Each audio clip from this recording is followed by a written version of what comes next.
In 2010, we were bombarded with emails from viewers asking about certain superfruits, and we did countless segments with my dear friend, the medicine hunter, on the benefits and superpower certain berries contain. Well, it's a whole new year now, so move on. Acai, mangosteen, and goji berry. Chris Killam has a new supplement that will knock your socks off in 2011. Welcome to the show, my dear friend. It's a pleasure to be with you. Happy New Year, Dr. Manny. Happy New Year. By the way, why can't they come up with like different names for these berries? You know, Muji, Guji, whatever. Anyway.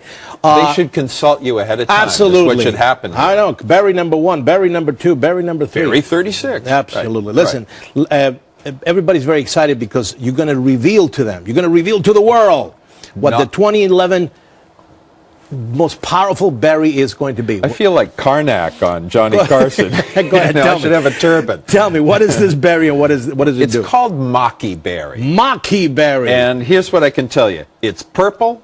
It's good tasting. It comes from the Patagonia region of Chile. So it's not made. It's not being made in California. Not yet. Oh well. Okay. And or in New Jersey. And it is harvested by a group of natives called the Mapuche Indians. I've drunk the juice of this stuff. It's very, very good tasting. It's not something that you have to choke down. That doesn't surprise me. You would drink anything that any Indian would give you. Yeah, Go ahead. Yeah. That's my job. That's my job. So this Maqui berry, the Indians, now they've been using it for generations? They've been consuming this stuff for many, many centuries. And it's just starting to move into the market. And if I can kind of crystal ball it a little bit, I think we're going to see Maqui berry show up in juices, which it's already starting to do. Okay. I think we'll invariably also see it show up in different supplement forms, you know, maybe like a So we're going to find it in ice cream. We're going to find it in fruit bars. We're going to find it in juices and supplements and all that. Shake mixes, all that stuff. So the Indians in the Patagonia, they say this is good. You say this is good. What does it do?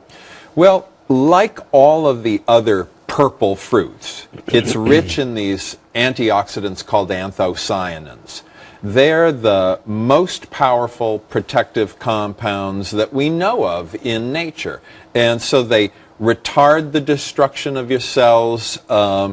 They help to enhance overall immunity. And also, the anthocyanins, or what I like to call the potent purple pigments, because I think the alliteration's great. You say that. I can't say that. They're brain active as well, so we know that they actually help to improve mood somewhat. And I would not say that the purple berries are antidepressant per se, but they definitely enhance brain function.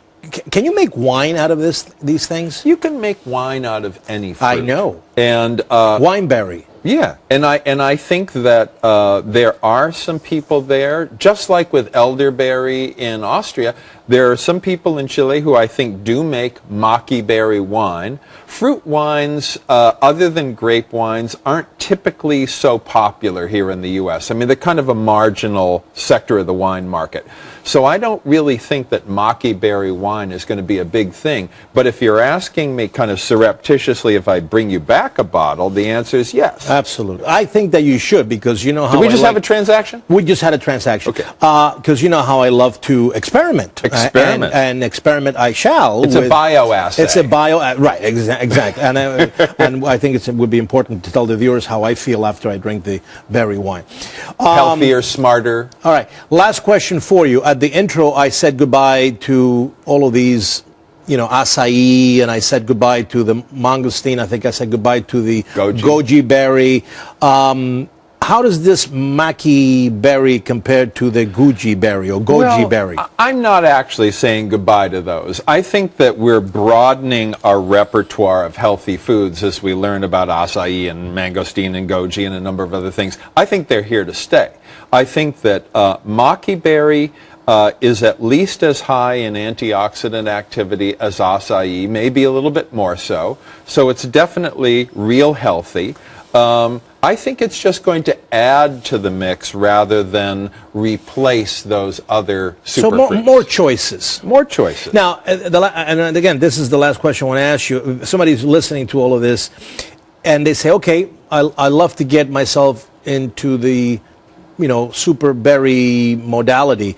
How often should they consume these products? You know, as far as I'm concerned, eating healthy foods is a daily event. All right. So, you know, you're eating your leafy greens, you're eating your lean meats and fresh fish, you're having your berries. The more you consume of super nutritious foods, the more nutrients you have The more super dude you're going to be. Super dude you're gonna... Anyway. Are we promising super dudedom here or just well, we'll good see. health? Listen, just bring me the one. I'll tell him how it does for me. And, All right. you know, before All you right. know it, we will be reporting on some breaking news here at Fox News.